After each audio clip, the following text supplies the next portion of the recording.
The Diesel Performance Podcast contains explicit language.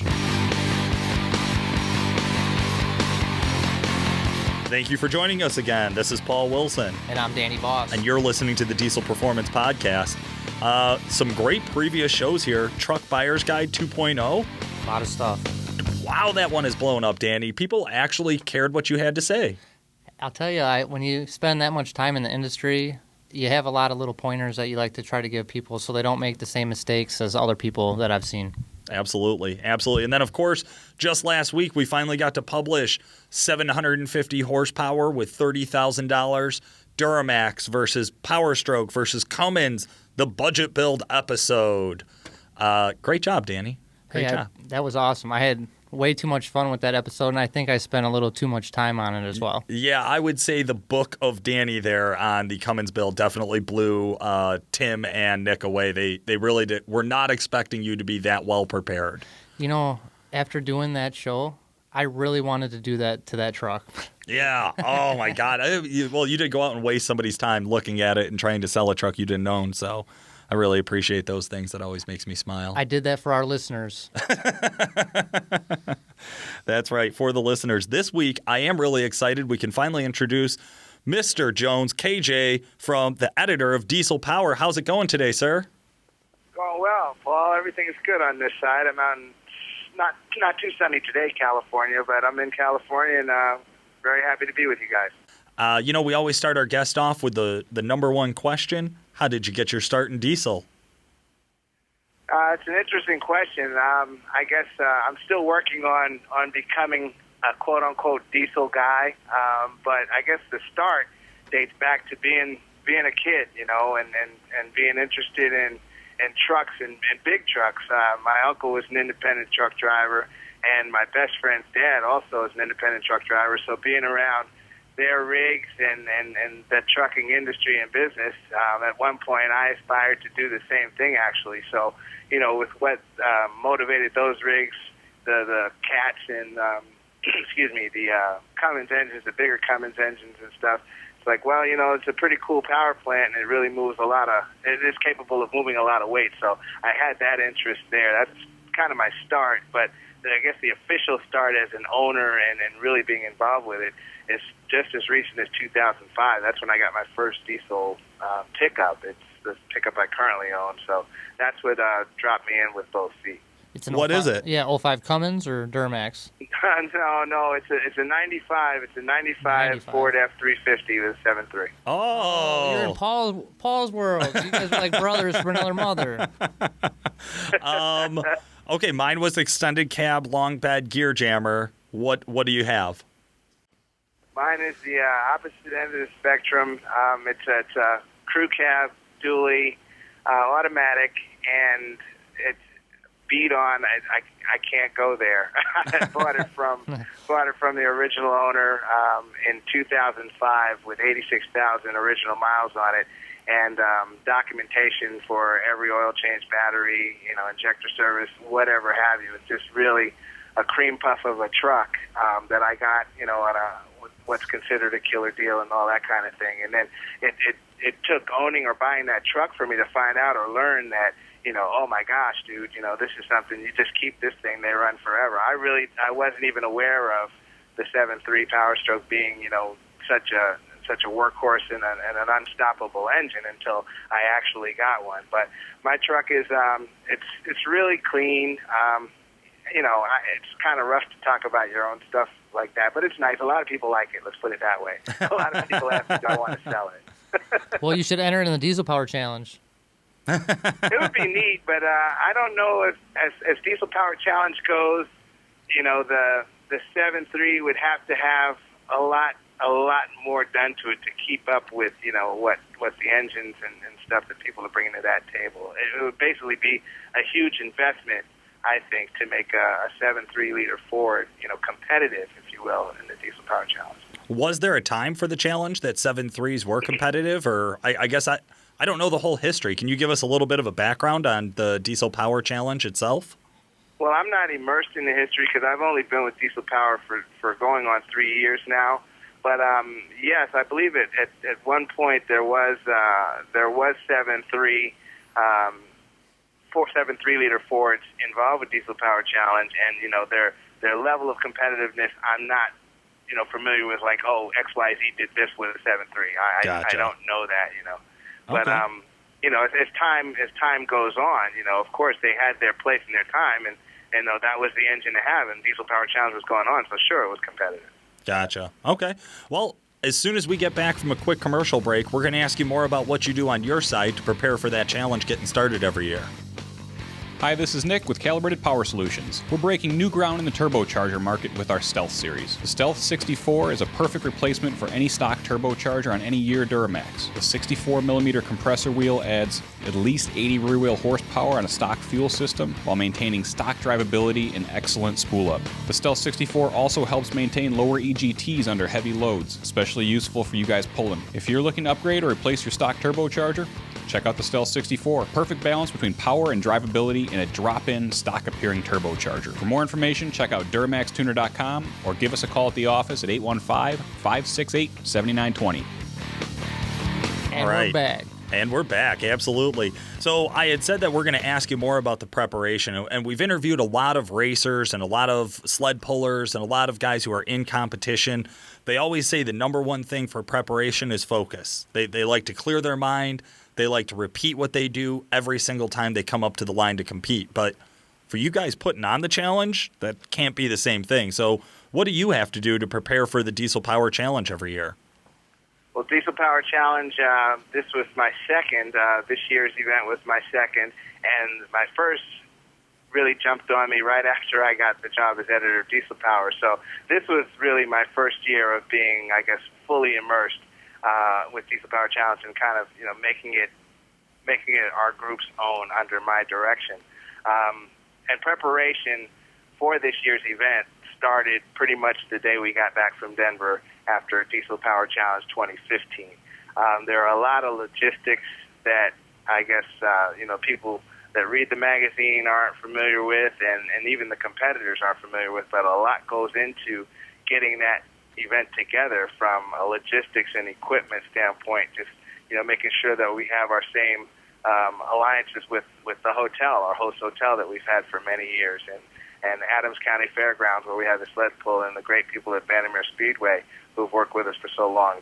Those things aren't automatic, and honestly, despite, there being a whole year away from an event, you have to get after things right away to make sure that things are in place and ready to go when you're ready to throw your event. Contracts getting signed and that kind of stuff, Yeah, and guys like me, we want to know. I want to get into the Diesel Power Challenge maybe one day and maybe do a really cool event like you guys hold. But as far as voting, how can I get voted in? How do I first initially get my name registered to even get on the voting docket? To be considered, your first move is to clip the entry form, which is currently in our November 2016 issue.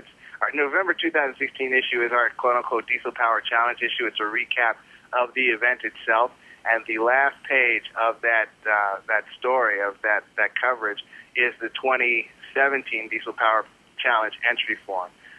What you do is you clip that out and fill it out and hard mail it to us with a photo of your truck, of the truck or vehicle, or we do accept scans or photos of the application included with JPEG images of the truck or vehicle being entered. So the best bet is to go after that right away, and actually the close of voting is October 31st, so only have a few days left. Oh, wow. Okay. So what things really stand out in the voting? Because not everybody who submits an application gets picked to be voted on, correct? That's correct. Standouts is really how the owner presents his or her vehicle. Thorough is the best plan. Be as thorough as possible when you're submitting the entry, as far as, down to the wheels, actually.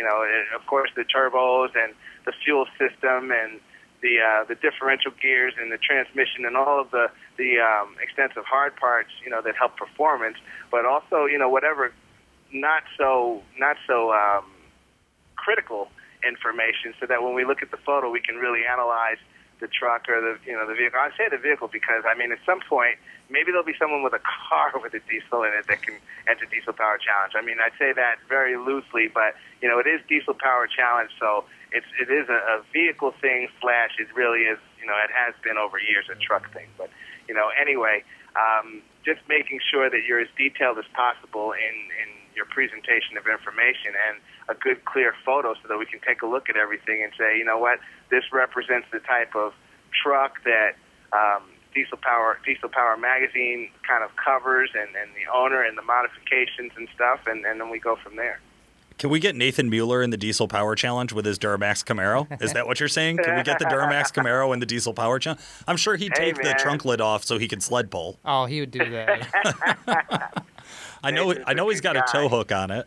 Yeah, you guys have interviewed him, haven't you? He was on the cover. We haven't interviewed him per se. We did an extensive feature on both of his diesel converted cars, the Camaro and the Charger.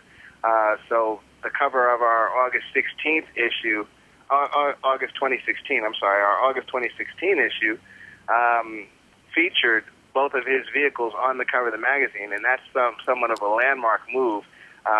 To that point, or to that date, there had never been a car, if you will, as the lead image or the main image on the cover of Diesel Power. So, with his unique projects, I thought that it would be pretty cool to present them in the fashion that we did with the kind of seeing through the hoods. The image is pretty killer. I don't know if you saw the cover yet, but I did. It's really sure. pretty slick, and it's kind of something I'm proud of because through the 10-year history of Diesel Power Magazine, there had not been a car on the cover, and I figured, this is diesel performance here, and this is kind of modern day performance. It's taking two of the popular car platforms and throwing brand correct diesel engines in them. I thought that was really a cool deal, and the way he executed it was awesome. I don't want to take any credit for that, but Paul and I did have him on our podcast, and we kind of got him to blow up a little bit. So I was just joking with Nathan recently and said, yeah, look what happened. You go on our show, you go and get into Motor Trend, you get in Diesel Power, and now you're some big star. That's right. If you follow politics, you know what the Colbert bump is. This is officially the Danny and Paul podcast bump. Absolutely. Absolutely. I got you. Okay. How have you seen the trucks change in the last 2 years here that you're looking at? So what's different about the trucks every year? What is it, always more horsepower? Is that it? Just whatever we hit last year, we know we're going to see more next year? That's part of it.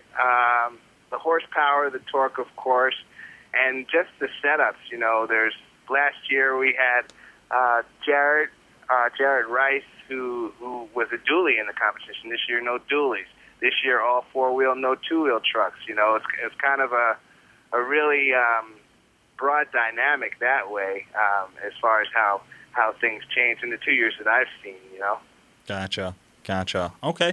Tell us a little bit about the media coverage. What do you guys do for media coverage besides just the article in the magazine? I'm sorry, I say the article. It's the whole issue. I know that. Right. Well, we do the issue, and there are several issues that lead up to that main issue. Basically, the selection issue or the voting issue, if you will, includes all of the trucks that we have selected for the readers to vote on. So that, in a sense, is coverage related to Diesel Power Challenge. And then the voting issue, which was our October issue this year, October 16, that includes pretty much little features on all of the trucks that were selected, like kind of mini features about the trucks that the readers voted in. So that's another issue that's kind of associated with Diesel Power Challenge. And then the event issue itself. And beyond that, currently this week, we're running, or the Motor Trend channel on YouTube, the Motor Trend YouTube channel is running Diesel Power Challenge Week videos, a video recap of the entire week and all the action that went on. This is a change from the past where a Diesel Power Challenge video was sold, or so I think there were a couple of two DVD sets or whatever. But this year we put together 5 individual videos that are running on the Motor Trend YouTube channel, and they'll be there for infinity, I would imagine, for people to go back and check out, and they've been doing very well this week, actually. That's awesome. DPC takeover on Motor Trend. TiVo that, Paul. I got to say, a lot of guys get a great start in the diesel industry by winning or competing in the Diesel Power Challenge. Yes. And I just think it's unbelievable that if you even are involved with it and you're a diesel nut and maybe you own a shop, it just helps your business grow so much. Yes, I've heard of that. I'm familiar with that just through the history that I do know. You have guys like Wesley Beach and, of course, LaVon Miller, who's won it twice, and several other people who have gosh, I'm forgetting his name. No, Dimitri. Dimitri, I think he had a shop. But, just being involved with Diesel Power Challenge helps elevate your business game, if you will, if you do, very well and if you're successful. So that is very true. Yeah, it definitely helps celebritize somebody as far as when they win. But when somebody wins the event, what do they actually win? Do they win a check, a sponsorship? What are some of the things they benefit?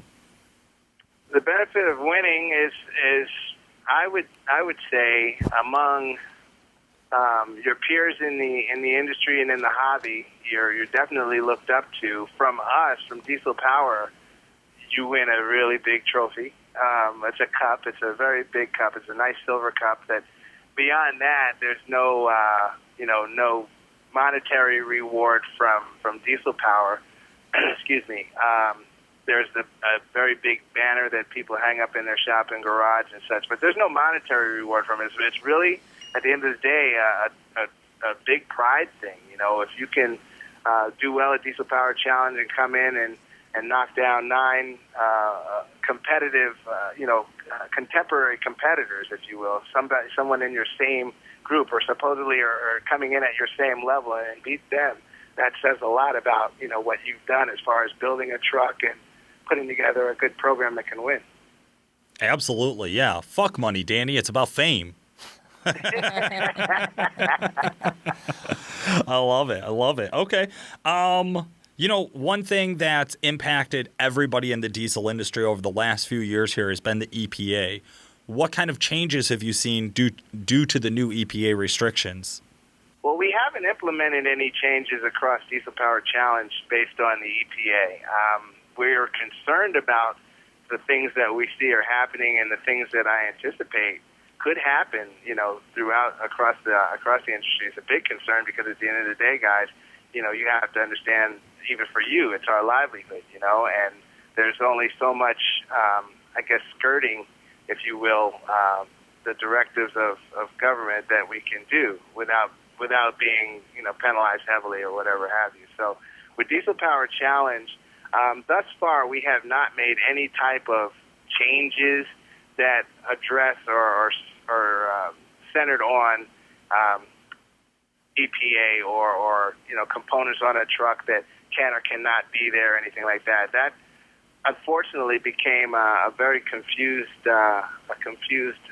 subject at the end of last year's Diesel Power Challenge, where I put together an editorial about just some of my thoughts about EPA and where things are going in the hobby and how we might be able to make some differences with Diesel Power Challenge, how we might be able to, and I really wanted ideas and people's thoughts on things, and that was misconstrued as I'm changing or Diesel Power is changing Diesel Power Challenge, and that was not the case. So I'm glad I'm given this opportunity now to make sure that people know who are considering entering that nothing has changed, and I'm sure they're watching the videos and have read the articles and see the trucks that competed.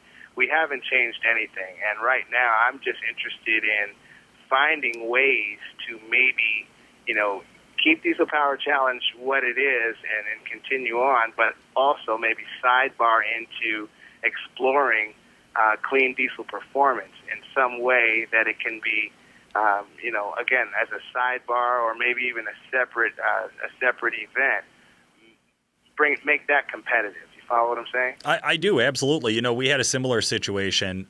Recently, we had the Clean Sweep videos with Danny and Nick talking a lot about the truck and the industry and how we're emissions intact and making, 600 plus horsepower. And, we're sled pulling with a DPF on, which nobody else was doing and things like that. And in our video, Nick said we'd love to see a class that required emissions equipment intact, and people lost their goddamn mind, KJ. They lost their goddamn mind. They thought that we were saying we were going to change rules. One, we're not a sled pull organization. We can't change the rules. You know, we're a competitor like anybody else, but I hear you on how sometimes the thought of it seems so scary that people just run with it. So it is great, because I had heard rumors that there would be no more MPG testing. I think that was the big one that I had heard. There would be no more miles per gallon challenge. So the actual event would change because a lot of the trucks weren't, quote unquote, legal to drive on the road. That is not true. Right. Say again? I said you're letting us know that is not true. Nothing changed. Right. Nothing changed in that respect. Now, caveat to that, Paul, is that for fuel consumption, what we've done last year, I've spent quite a bit of time up at ATS Diesel Performance, and Devin and Mark, two of the guys up in the race shop. Between the three of us, we came up with a way that actually this year proved itself to be very, very good as a test and a way to qualify fuel consumption for these trucks that are competing. They're keeping them off the street. One of the things about, I guess, the Denver area that we learned this year was that, you know, the crackdown is kind of everywhere. And now in Denver, I was made aware that one of the competitors coming out of the shop late at night or whatever was pulled over, or says apparently was pulled over and warned by a police officer. You know, I wasn't there, I didn't see it, but that's what I was told. And, you know, hey, this thing, I don't know if it smokes or what the issue was, but it's just basically not the type of truck that we want to see on the streets of Arvada, Colorado, you know. So that's a concern that's closing in on us. And for the competition, we developed a way to evaluate fuel consumption through the dyno. The dyno has a program, or several different programs, that basically simulate a drive, as you know, the EPA's dyno would when they're doing you know, the various smog tests and stuff. It's just basically putting the truck or putting the vehicle through various different load conditions, and the driver has to, in a sense, drive on the dyno. So your foot modulation, your pedal modulation, it's up to the driver. It's not being controlled by the dyno. They just have to keep up with the dyno by way of, in a sense, imagine like a bubble and keeping a bubble between two lines. Okay. So that's the test that we put the competitors up to, and then we just basically measured fuel, the consumed fuel after an 18-minute run. Well, go ahead. I'm sorry. And it really, you know, there was skepticism going into it, but after competitors were able to see it, and then after competitors were able to get in their truck and get on the dyno and do it, they're like, okay, I get it. You know, it is sort of like, wow, this is like a really, really high-tech virtual reality video game kind of thing, but then again, it is doing what we intended for it to do. It's measuring fuel consumption. It's a way to measure fuel consumption, and also drivability. So that brings the street element into it, because if you've got a truck that, you know, when you're on a low load or in a low RPM condition and the engine hucks down to shut off, and you say this thing is drivable, right? You know what I mean? Yeah. Or if you can keep the thing going, if it can stay running, it's like, wow, that's pretty impressive. That's a pretty streetable truck with, you know, despite having 1,000 or so horsepower or 1,500 pounds of torque. Well, I want to say that the mile per gallon event is the one thing that is a thorn in my side for the Diesel Power Challenge. I do not like the mile per gallon test. And if I could just complain and rant here on my soapbox, Yeah, who you have 1,000+ horsepower truck. Do you really give a shit about the cost of fuel? Like, number one, like, are you really the person who cares about fuel? Number two, if you build a truck to 1,000 horsepower, you did not do it so you would get the best fuel mileage. You did it so it would make the most power, or so it would be on the dyno, or so it would sled pull. None of these trucks care about fuel mileage. Well, none of the truck's owners care about fuel mileage, is what you're saying. Right. But despite that, the Diesel Power Challenge is an event, and understand, you know, it's an event that I've inherited. I did not develop.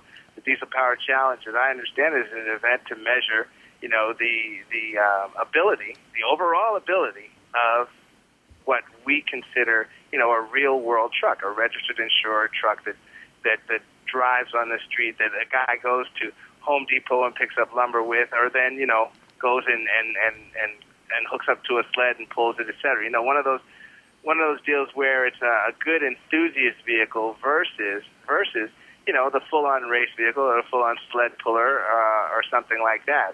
It's something that as enthusiasts, you know, we've modified and we've done these things. And horsepower, of course, is the big diamond. Everybody wants horsepower and torque, and we've made all that horsepower and torque. But the claim is this is still a quote-unquote street truck. I mean, I don't know how familiar you guys are with the car side of it, but that's a huge argument on the car side. Is it a street car or is it a race car? Is it a street car or a race car? You know, Right. I've noticed that same attitude and same question is widespread in the diesel and the pickup scene. So it's really a push, man. It's you know, it's a really, really wild push is what it is. And our deal is to try to make some type of a definition in it by having Diesel Power Challenge competitors go through this battery of tests that includes fuel consumption. Okay, how about spraying nitrous while you're doing the fuel consumption test? Is that allowed? Can't do it. Now, in the past, is that true? My understanding is that when they were doing the drive, the actual on-the-road driving, there was no way to control that, so that wasn't a factor. So guys who were squirting a little bit of nitrous while they're driving and getting off the fuel were having largely skewed numbers to favor them. From what I understand, and again, that was before me, but yes, I understand that may have happened, yes. Okay. I really like to hear that it's now been eliminated. I like the idea of this test, to be honest with you. This test on the dyno in a controlled environment where you can actually see what the drivers are doing, you can actually measure it. That makes a lot of sense to me. That actually brings some legitimacy to the test, I feel. Well, thank you. We didn't paint over it, but when it became clear that, you know, being on the street and going that far, I think they were going out like 100 miles or something like that. Right. When it became kind of clear that was a concern of some people that are involved with Diesel Power Challenge, you know, bottom line, some of the people that sponsor the event were concerned about that because, you know, that puts focus on those businesses with, you know, banners and stickers and stuff that say, you know, we're behind this thing. So we had to come up with something. And last year's fix, I'll admit, wasn't a great one. I was very disappointed in it, to be quite honest with you. We tried to regulate fuel with gas caps and fill-ups and all that, and it worked, but it didn't work. Let's put it that way. So over the course of the winter, and that's one of the things when you asked about preparation, Danny, that's something that we set out to make better. And up at ATS, we spent a couple days thinking about it, and then Devin said, well, you know, the dyno has this program, and we got on the dyno and ran the truck through it several times and realized that there's a pretty significant degree of difficulty with it as well. It's a challenge, you know, and said, okay, this is what we're going to go with. And again, once we started doing it and competitors got in their trucks and did it, or they were watching the screen and seeing how that keeping between the lines, keeping the bubble between the lines or whatever, seeing how that wasn't just a piece of cake, it wasn't easy. It you know, it's like, wow, okay, this is official. And I was happy. I love it. I love it. What type of advice do you have for somebody who wants to get into the Diesel Power Challenge in 2017? Buy a magazine and clip the back of the coupon. What advice do you have besides what Danny gave you? Danny pays attention. That's right. And Phil, Danny Voss in there, and I'll send you my truck picture so I get all these listeners to send mine, and hopefully I get a chance. That's what I would do. Advice, I think the best advice, if you're accepted and you're voted in the Diesel Power Challenge, I mean, first and foremost, come to win. That's, you know, in any competition, that's what I would recommend. That's what I do, you know, when I go racing and stuff like that. But also understand that Diesel Power Challenge is really not just for the truck. You know, you have to have your game ready as far as being a driver, as far as knowing your vehicle and what you put together and knowing what it can do. One of the things, I'd take myself outside and look in at it. If I had nothing to do with it and I just happened to see Diesel Power Challenge and what the events were, I would say, you know what, if I was going to do this, I would figure out some way to not necessarily get a sled and pull, but, you know, by all means a trailer, even if it's not loaded with a Bobcat on the back of it, just a trailer to practice backing up and just things like that. Just practice. You know what I'm saying? And if you get accepted, because then when you bring it to the event, and I'm pretty certain that the two-time champion, LaVon Miller, what he did in some of the areas where he could, he practiced. Now, granted, he has access to a dyno, and of course he dynos his engine extensively and such. And I don't know if he hooked up to a sled and dragged that, but I do know that he did get a trailer and went out and just tooled around with the trailer, driving the thing with the trailer. And when he got on that course, he knocked it out, I mean, you definitely can see it in the results. There's no question there. Absolutely.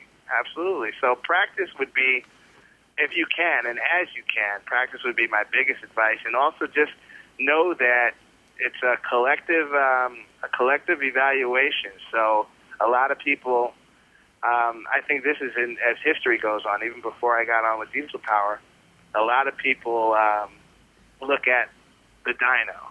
The dyno, again, that's the diamond. That's, man, I make X, Y, Z, and my truck makes this kind of torque.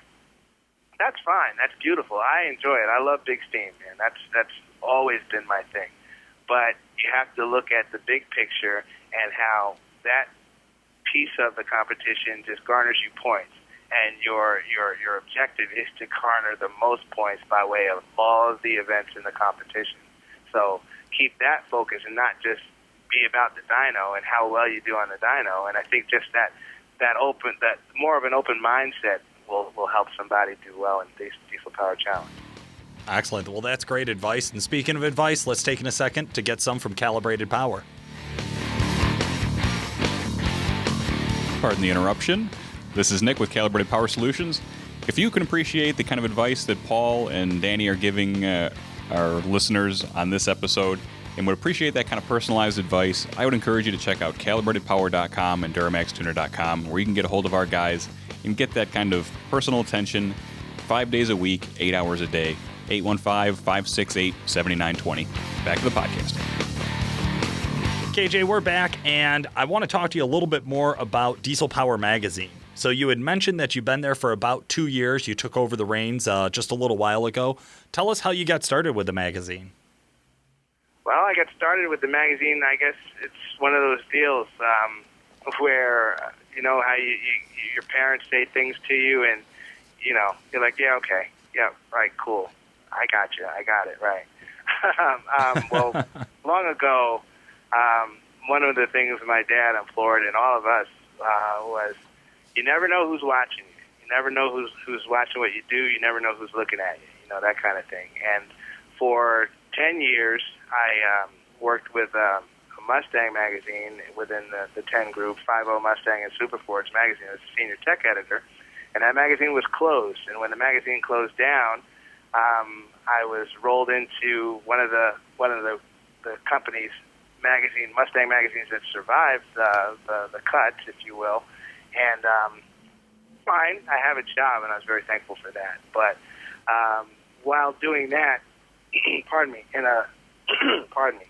a 3-month window, I was approached by the Truck Trend Network's group director, Sean Holman, approached me and asked me if I would be interested in the editor position at Diesel Power. And it really it came from out of nowhere, quite honestly. I was familiar with Diesel Power, and I knew David Kennedy, the past editor, one of the past editors, very well. We were, very good, cordial friends and talk about my truck every once in a while, but, it wasn't anything that I kind of aspired to do. But the opportunity came up, and it was an opportunity to lead a very, very big brand, in the marketplace and within our company's magazine structure. So just had to go for it, And again, it was really one of those deals where you never know who's watching you or who's looking at you, because I think in the 10 years I've been in the company, me and Sean Holman might have had 30 words shared between each other. So he recognized, or he told me that he recognized, my leadership ability, and he recognized my skill set as being able to run a magazine. Not that I was a senior tech at 5.0, but I worked very closely, and I learned, if you will, from my editor, Steve Turner. And it was like kind of learning through osmosis because he never sat me down and said, well, KJ, to be an editor, you do this, that, and the other. I just saw how he manipulated and worked 5.0. We were a very, very good book. And said, well, you know what? Steve did this, Steve did that, Steve did the other. And he did give me opportunities to put together smaller magazines. We had little satellite magazines called SIP, so I produced those, but they weren't, monthly. But basically, that way, through that, I got the chops. Pardon me, I'm sorry, guys. The chops to do this. And when the opportunity came up through Sean Holman, just thinking that I could do it, I went for it. That's awesome. Out of all the projects that you've been a part of and witnessed and wrote about and been around, what jumps out to you first as far as being your favorite? In the diesel space, I really enjoyed. I went out to Tennessee and worked with J&K Engines, and they put together a really neat 6.3-liter Ford, stroker Ford, out of a 6-liter. So, given the all of the bum rap and et cetera that 6-liters get, to hear that someone was stroking it to 6.3 and how they were doing it with a 6.4 crank, it was something that I was excited about checking out because, in this atmosphere, excuse me, the new stuff, the tried and true is the tried and true. But when someone is kind of going outside the box, I'm really into that. And as a tech guy and as an engine guy, I thought that would be really busted to look at. And going and seeing how it was done and just how precise the measurements have to be to make all that stuff work, it was really, really cool. I dug that one. That's awesome. Absolutely. I mean, nothing I would ever do because, it's a 6-liter, but I hear you. It's cool. It is cool. When we had Art Martinez and Steven Peters on from PSP Diesel, yep. and even when we have our friend Tim Slater on from Centurion Fleet Services, I would never admit it in front of them, but they do always earn just a little bit of respect from me for Fords every time I talk to those guys. They always have something cool or crazy going on. Yeah, and I say that not as that doesn't make it my favorite because it's a Ford. I just thought it was really cool technology. I'm about any kind of diesel, mechanical, or whatever technology that's badass. I'm into it, and especially in the diesel space. And if I could use this platform to kind of shout out to people that have shops and that are working with diesels, kind of let us know what you have going on, especially if it's an outside the box type of thing, and especially if it's in the cleaner space. This is something that is going to happen, or it has to happen as we go forward. And there might be, little micro shops or even some of the bigger entities. I know of some of the bigger entities that are working that way, but some of you guys out there that are listening, it's like, yeah, well, we've been trying it. We might not have the horsepower to go to the EPA and try to get the carb stickers and stuff like that, but just making the effort to say, you know what, let's try to make as much steam as possible without, being too pollutant or trying to be within compliance of what the government is asking. So if anybody's out there doing that, let us know, and that might be something we want to come check out. It's funny, since Clean Sweep's been out there killing it, we've actually heard from a few other guys that I found a 12 Cummins that had still had the emissions equipped that was sled pulling with it. I was really impressed. Couple That's other cool. LMLs I too. mean, it's cool. At the end of the day, and at the end of the day, horsepower and torque are what drives us in this hobby. That's for sure, no question. However, and I've said this to several other people in the industry, I think that if now stay with me, across the board, I think that if the archaic sort of mindset stays intact, this is all going to go away, honestly. A lot of truth there. I mean, pardon me, it's sort of like a truth stings and a truth hurts type of thing, and I don't wish it on anything, on any of us. I do not wish for it to happen, but, delete this, delete that, and delete the other and make big steam. Yes, it's tried and true, it's proven. We all know that's the way to do it, but continuing to do it without at least making an effort to try to do it some other way is going to fuck everything up. Well, I think that hits the nail on the head. And to be honest with you, I think a lot of it doesn't even come down to testing. People just know, I had one that broke, therefore they're all bad. And we've talked about it a ton on the podcast. Danny's obviously a big proponent of it as well. until you actually test your new theories, your new ideas, until you prove to me that deleting is worth it, there's really no reason to delete. It's not the other way around. And Correct. so that's really what I think we're right on the same page with you. Pretty excited to see developments, the Colorado coming out with the new L5P coming out. I'm excited to see what the emissions equipment is on there. I mean, there's all sorts of new stuff that's happening in the diesel marketplace. And I think you're right. I think jumping on what's available, which is emissions-equipped performance, just makes a ton of sense. And if anybody has I any hope questions so. about I mean, I want to that, be around for a while. I'm kind of getting into this stuff now. So, well, being at Calibrator, we're definitely a leader in that. And I can tell you, I've got over 24 hooks on the clean sweep, and we haven't had to replace any emissions equipment, and we've had that up to 617 horsepower at the rear right wheel. on. So it right can be on. done. And that's the thing, Danny. 617 horsepower, and you have your that's 617 horsepower. That's nothing. No, that's not true. You know what I mean? That's 617 horsepower that can either grow, or if it is what it is, you have to fall back and look at how it's being done. I'm sorry, Absolutely. KJ, I just had one last round of questions here for you this evening. I know you make it out to a lot of diesel events. I was wondering if you could tell our listeners what's the craziest thing you've ever seen at a diesel event? Oh, wow. Well, craziest thing. Well, if I just said shides. Now, Shides is an awesome event. First of all, my first year was last year, and I wrote about it, and it's an experience. It's not just a diesel event. It's an experience that's just off the hook. But I think that Shides at night it's pretty wild, man. There's a lot that goes on, and not that I participated in any of it. I just kind of stood on the corner of the main boulevard there and watched what was going down. I was like, Man, wow, you don't got to lie here. Quit playing. Hey, all he does is take notes. Yeah, upside down with a fifth of Jack in his hand, taking notes, right?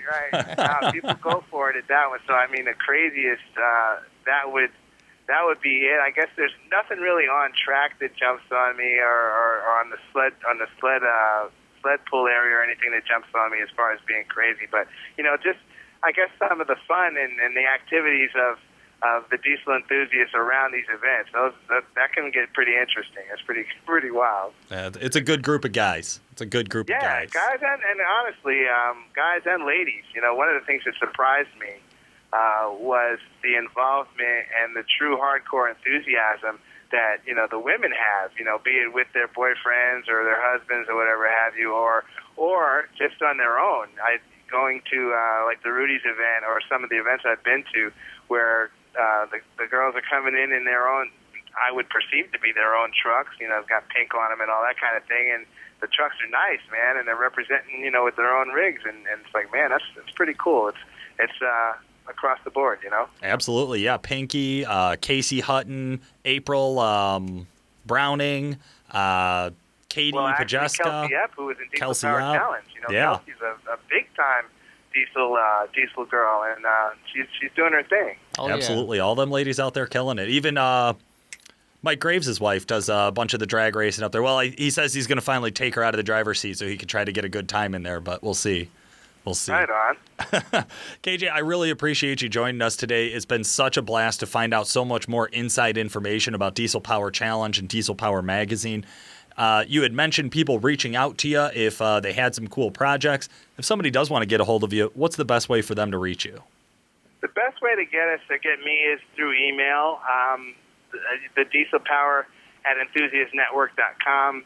It's a mouthful. dieselpower@enthusiastnetwork.com is our primary mailbox, and I'm always looking in that. Actually, I've been checking that regularly now because we were receiving the electronic Diesel Power Challenge entries through that mailbox. So I'm always looking there. You can get me there. And let me add this. For people, the ages-old question of how can I get my truck in the magazine, first line of entry would be through Reader's Rides. And we have a specific mailbox for Reader's Rides, which is Diesel Power Rides. Diesel Power Rides at enthusiastnetwork.com.